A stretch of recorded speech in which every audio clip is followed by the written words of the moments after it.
አንድ ልጅ የወር አበባ ማየት ጀመረ። የክፍሉ ልጆች ለማየት በዙሪያው ተሰበሰቡ። ጃክ አፈረና ሮጦ ሄደ። እርሱ ወንድ ልጅ ነበር። እንዴት የወር አበባ ሊያይ ይችላል? ነገር ግን የሆድ ቁርጠቱ እየባሰበት መጣ። መምህሩ እየዋሸ መስሏቸው እንዲሮጥ አስገደዱት። ከጥቂት ደቂቃዎች በኋላ ጃክ ራሱን ስቶ ወደቀ። መምህሩ በፍጥነት ወደ ሕክምና ክፍል ወሰዱት።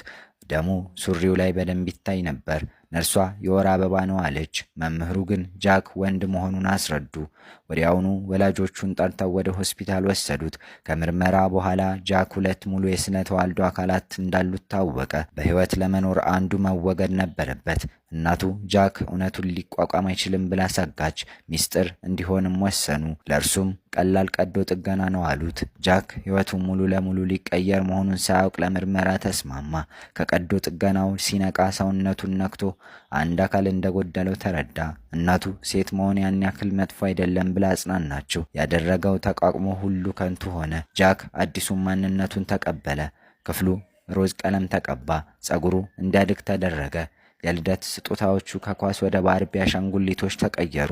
እናቱ ጡት ማሻዣ እንዴት እንደሚለበስ እንኳን አስተማረችው። ጃክ አሊስ ሆነ። ምንም እንኳን በውስጡ እንደ በድን ቢሰማውም ብዙ ሳይቆይ ወደ አዲስ ትምህርት ቤት ተዘዋወረ። የክፍሉ ልጆች ውበትን አደነቁ። ይህ ግን የበለጠ እንዲያዝን አደረገው። እንደ ሴት መኖርም አልለመደውም ነበር። የክፍል ጓደኛው እስክትነግረው ድረስ የወር አበባ እያየ መሆኑን አላወቀም ነበር። ጃክ ጀርባውን በልብሱ ሸፍኖ ወደ ሽንት ቤት ሮጠ። ሲመለስ ጓደኛው በደም የተበከለውን ወንበር እየጠረገች ነበር። ተስማሚ የሴቶች ንጽህና መጠበቂያ ለመግዛት ወደ ሱቅ ወሰደችው። በፍጥነት የቅርብ ጓደኛሞች ሆኑ።